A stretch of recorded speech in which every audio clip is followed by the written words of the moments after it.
Professor Alain, Director, International Development, Normandy Business School, the guest of honor for the day.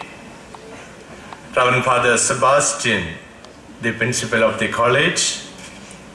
Reverend Father Jos, Financial Administrator and the head of the Department of Social Work of Kristi Jayanti College. Reverend Father Augustine, head of the Department of Computer Science. Professor Aloysius Edward, conference convener and professor in the Department of Management Studies. Professor Callistus Jude, professor in the Department of Biosciences and staff coordinator. Honorable dignitaries of the dais, delegates from various institutions from different parts of our country, respected teachers, and my dear students.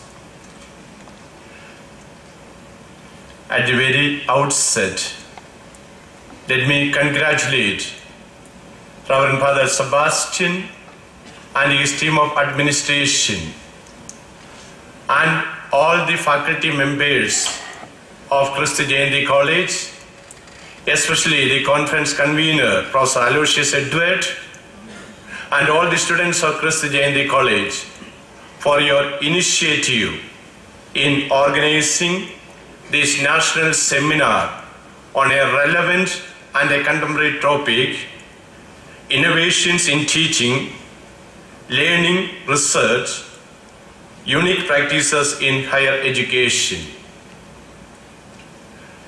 I am also delighted to be a part of this inaugural function because of two reasons. One, as a member of the academic community, this conference is a joint search to find out new methods or new areas where we can come together and join together to foster the relevance of higher education in India.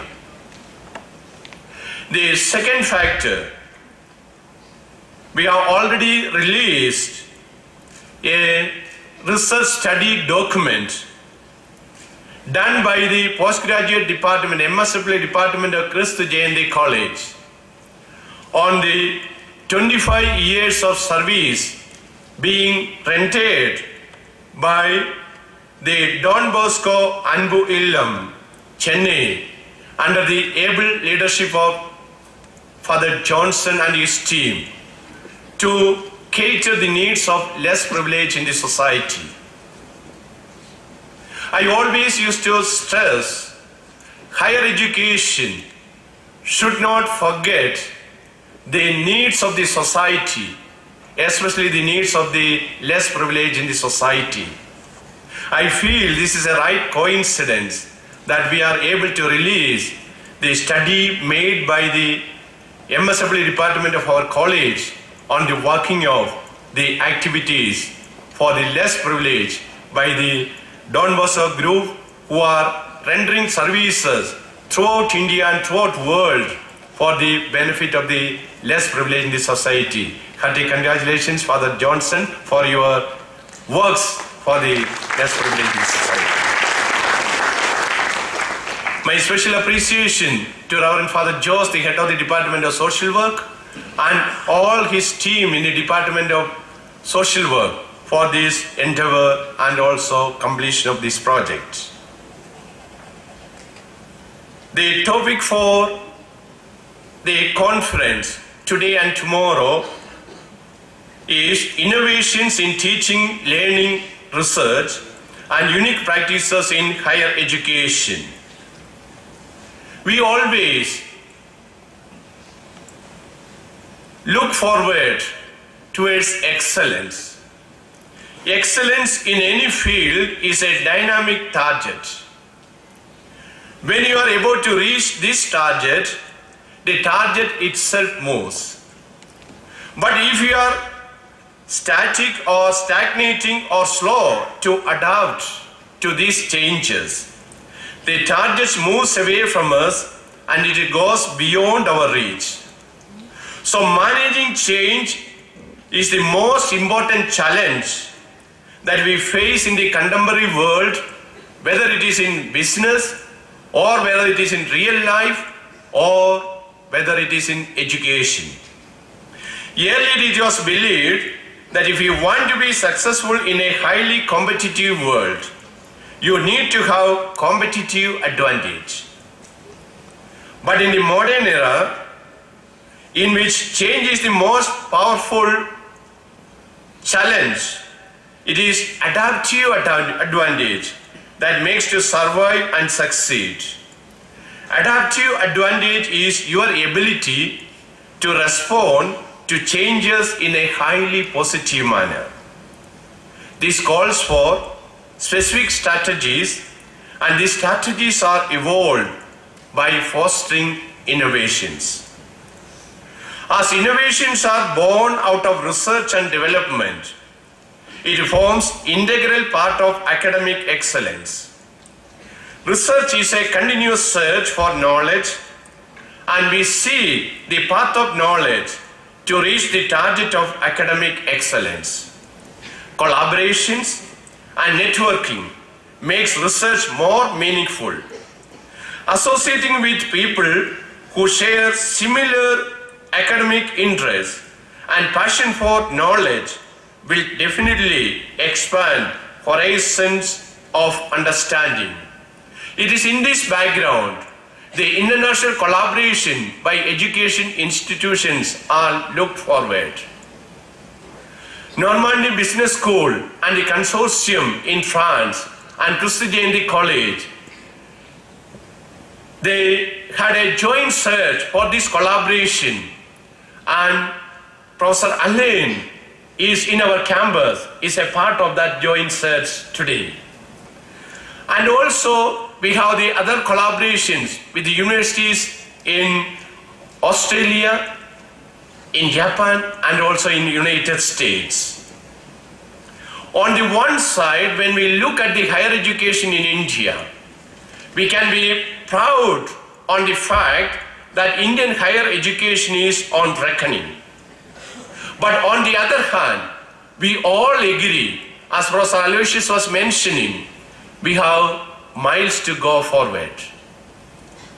David Willetts, the UK Minister for University and Sciences, who is on a visit to India, leading a delegation, is at present in our city in Bangalore.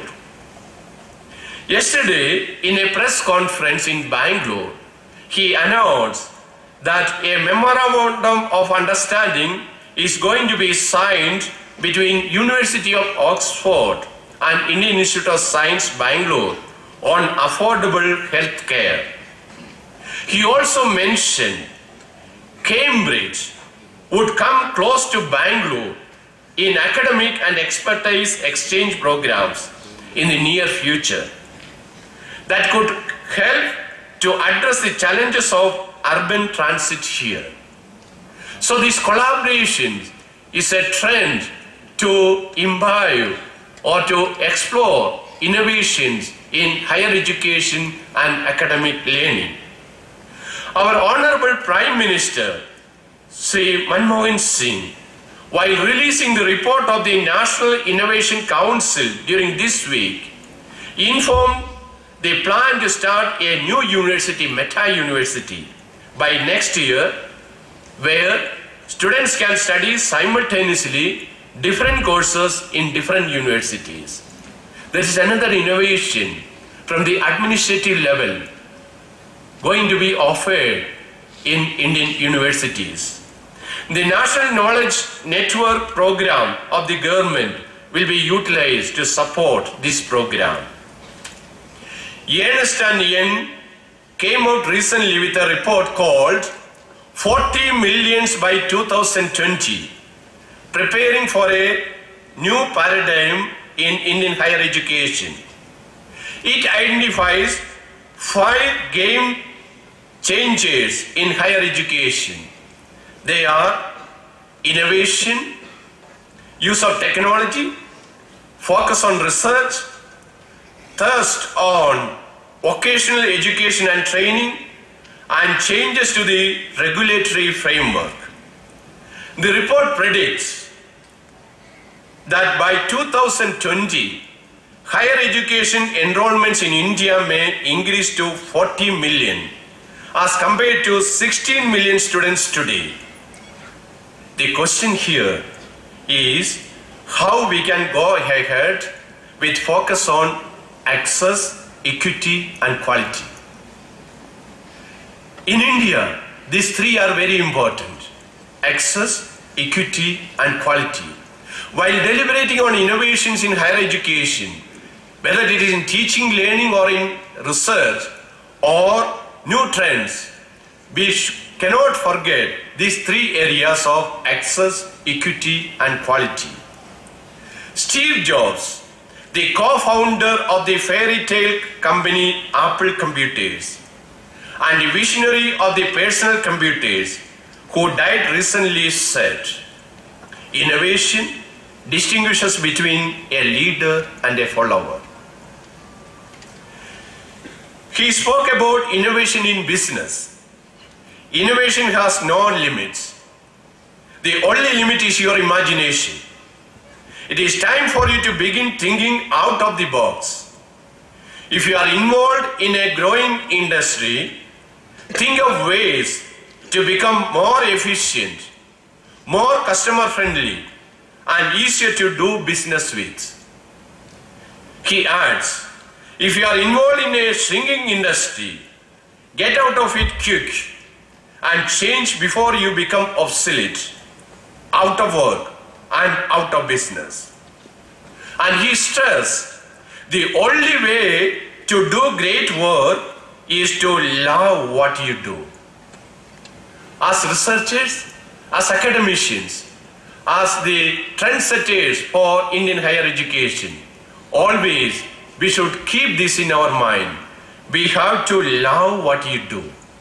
Only when we love what you do, there will be innovations in what we are doing. There will be growth in what we are doing. There will be success in what we are doing. And there will be progress for our nation. There are many instances where innovative thinking and approaches had led to changes and success in industry. Jack Welch created spectacular value at General Electric. Bill Gates built Microsoft into an enabling force of software revolution. Andy Grove drove Intel to become a magnificent microprocessor machine.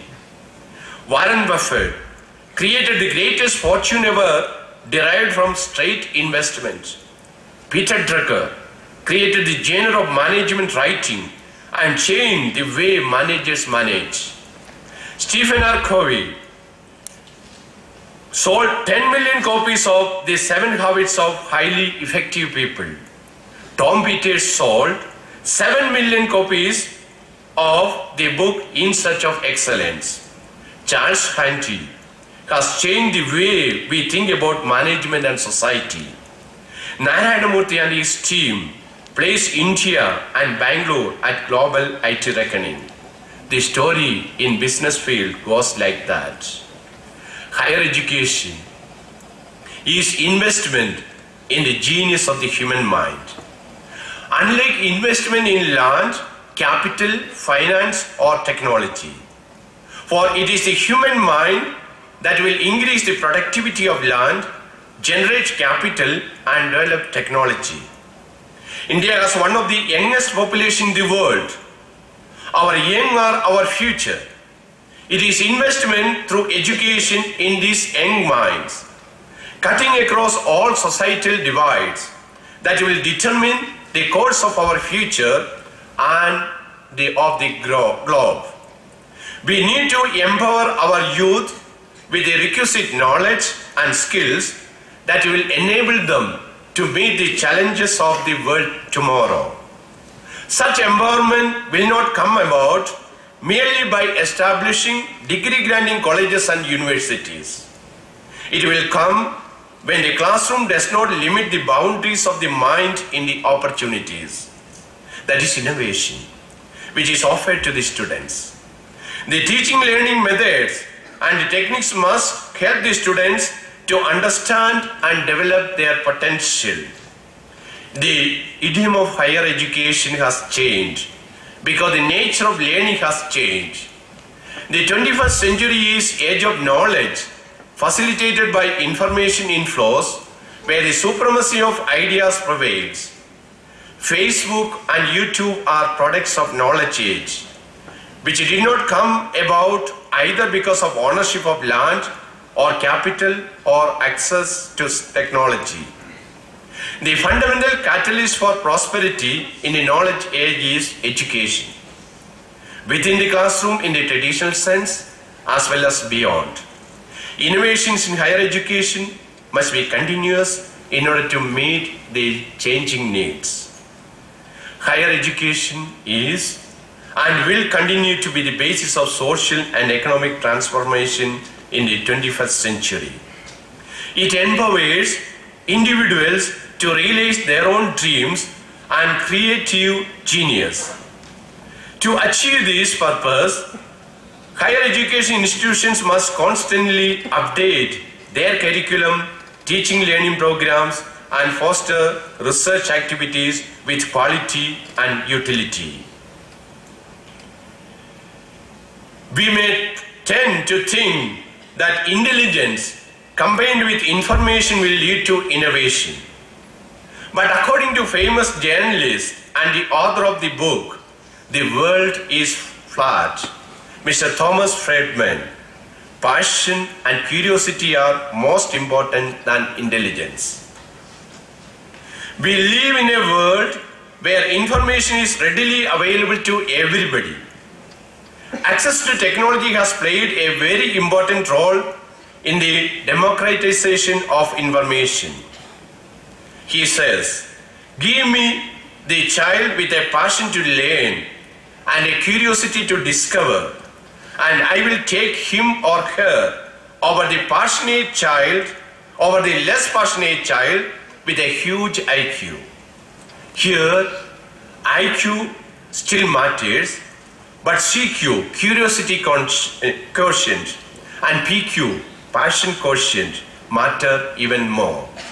When we deliberate on innovations in higher education and innovation in research, innovation in teaching and learning, and also unique practices in higher education, we have to keep this in our mind.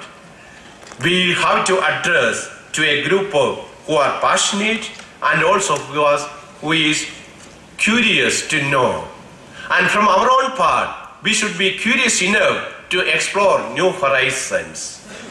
And on this occasion, during the conference today and tomorrow, all of you will be sharing your experiences, your ideas, and your visions regarding the higher education in our country. But there are two areas we should not and could not and we should not forget in our endeavor. They are our responsibility to the society and also our responsibility to the environment. When we impart knowledge in higher education institutions, this consciousness of social responsibility in young minds and also the consciousness of eco-friendly activities should be given ample weightage. And for this, we have to instill young minds that they should have a passion for working for the society, along with their career success, along with their success stories in their future lives. At the same time, the globe at large and world leaders everywhere, they are deliberating on keeping our globe safe in the coming decades. We are also a part of that. and higher education and the innovations there should not forget this responsibility to the Mother Earth and also to the society at large.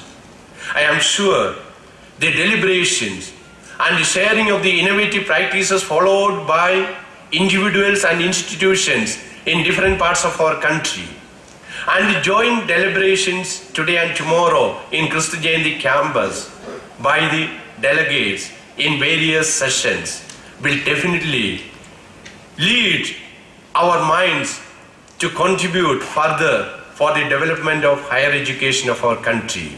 I wish and pray that the deliberations that you are going to have help to widen our vision and also to make a landmark in the progress of higher education of our country. On this occasion, I congratulate all the delegates for your time, for your willingness, and also for your passion to come together and also to discuss together and to share together, because we all are having the same goal to give the right motivation to the budding generation of our nation so that they may be the right contributors for the welfare of the society in India and across the globe. Wishing all the delegates and the conference all the best. I remain. Thank you very much.